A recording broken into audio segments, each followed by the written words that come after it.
Olá a todos, vamos ler mais uma parte deste livro interessante, Além da Democracia.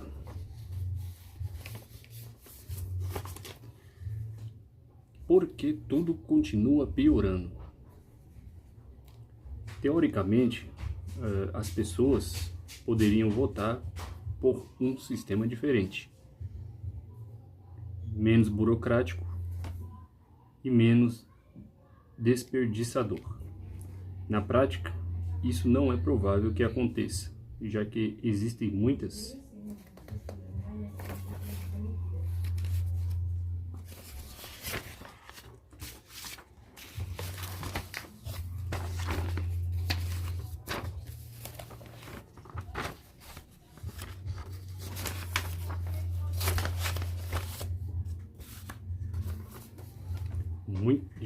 muitas pessoas que têm um grande interesse em preservar o sistema. E como o governo lentamente cresce, esse grupo cresce com ele. Como o grande economista austríaco Ludwig von Mises apontou, a burocracia, em particular, resiste com unhas e dentes a qualquer tipo de mudança. O burocrata não é apenas um empregado do governo, escreveu Mises. Ele é, sob uma constituição democrática, ao mesmo tempo, um eleitor e, como tal, uma parte do soberano, seu empregador. Ele está em uma posição peculiar. Ele é o empregador e o empregado. E seu interesse pecuniário como funcionário está acima do seu interesse como empregador. Já que ele recebe muito mais dos recursos públicos do que contribui para eles. Esta dupla relação se torna mais importante à medida que o número de pessoas na folha de pagamento do governo aumenta. O burocrata, como eleitor, está mais ansioso em obter um aumento do que em manter o orçamento equilibrado. Sua principal preocupação é fazer inchar a folha de pagamento. O economista Milton Friedman classificou o gasto de dinheiro em 4 tipos. O primeiro é quando você gasta o seu dinheiro com você mesmo. Você tem um incentivo para buscar qualidade e gastar o dinheiro de forma eficiente. Este é o modo como geralmente o dinheiro é gasto no setor privado. O segundo tipo é gastar o seu dinheiro com outra pessoa.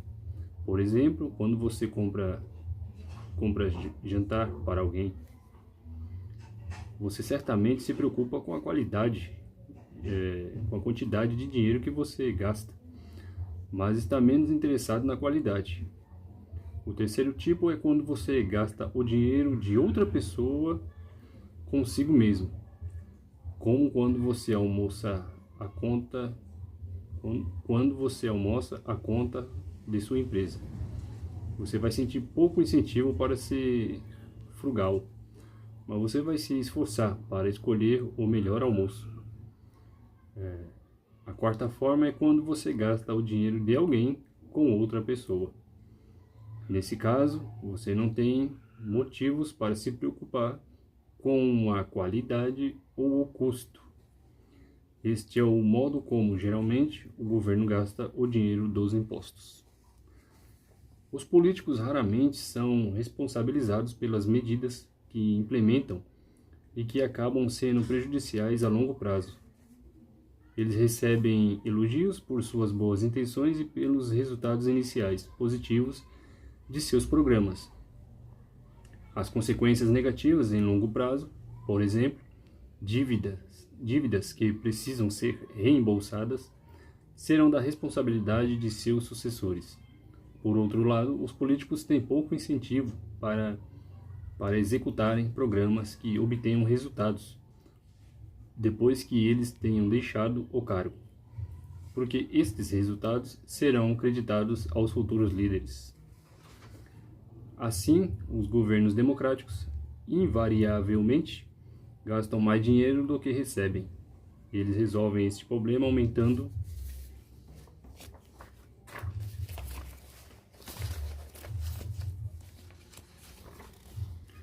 impostos ou, ainda melhor, uma vez que as pessoas que têm de lhes pagar não vão ficar nada satisfeitas com empréstimos de dinheiro ou simplesmente imprimindo dinheiro.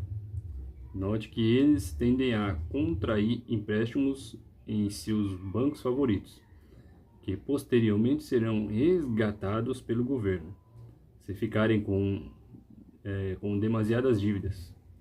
Eles raramente cortam seu próprio orçamento. Quando eles falam em cortar, isso normalmente significa um crescimento mais lento dos gastos.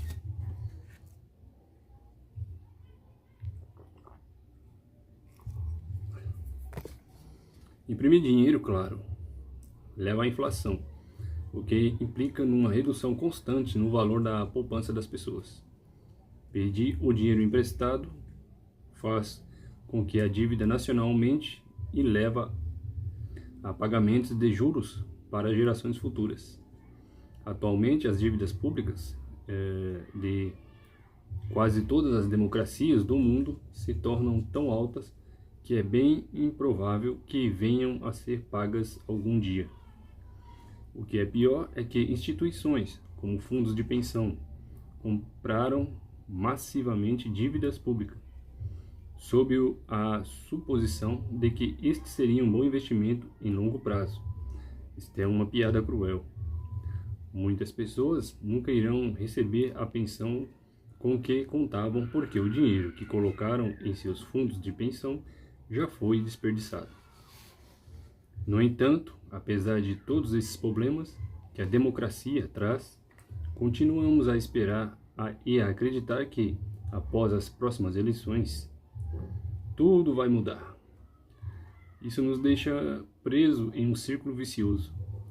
O sistema não entrega o que promete, as pessoas se tornam frustradas. Os políticos fazem cada vez mais promessas, as expectativas ficam ainda maiores, os inevitáveis desapontamentos ficam ainda maiores e assim por diante. Em uma democracia, os cidadãos são como alcoólatras que precisam beber cada vez mais para ficarem embriagados, resultando em uma ressaca ainda maior. Em vez de concluírem que devem ficar longe do álcool, eles querem ainda mais. Eles esqueceram completamente de como cuidar de si mesmo e não estão mais no comando de suas próprias vidas.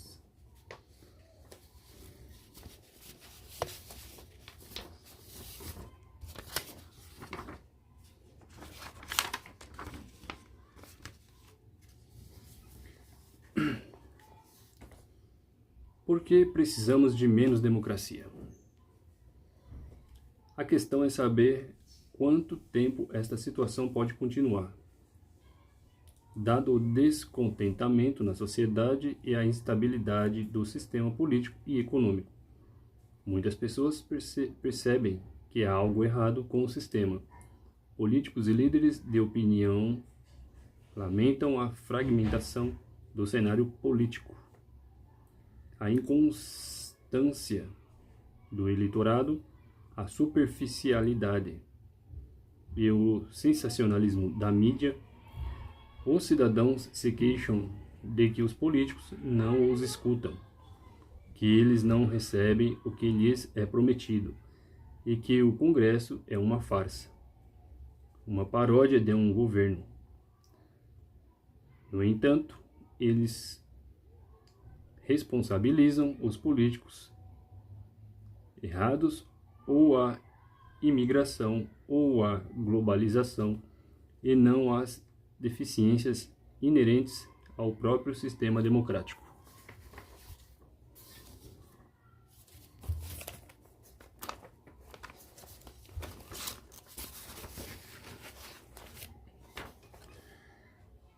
Presentemente, ninguém sabe para onde ir a partir daqui.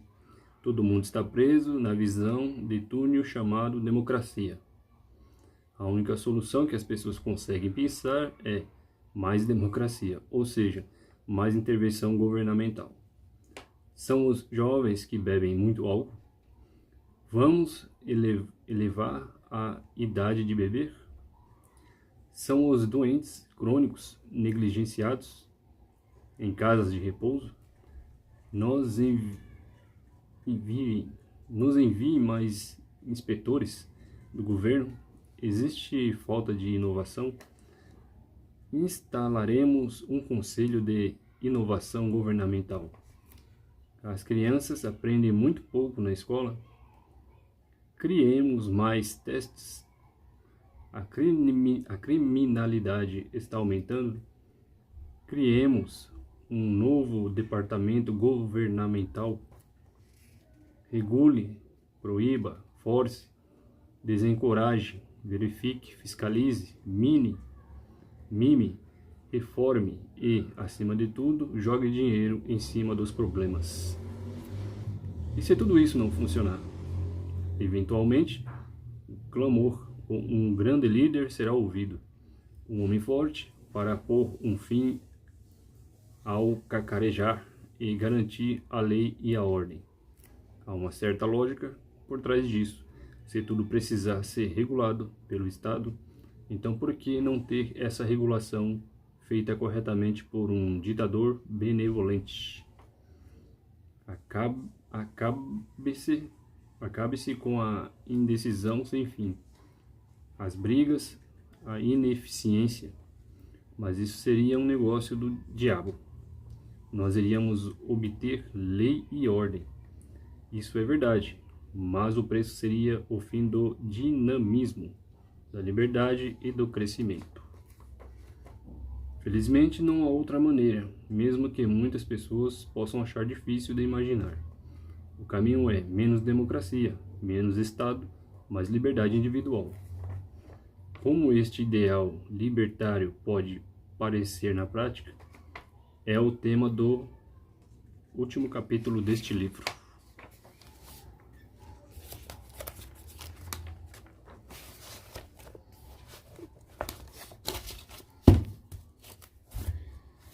Por hoje é só. Na próxima continuaremos para terminar este livro. Além da democracia. Até mais. Deus abençoe a todos.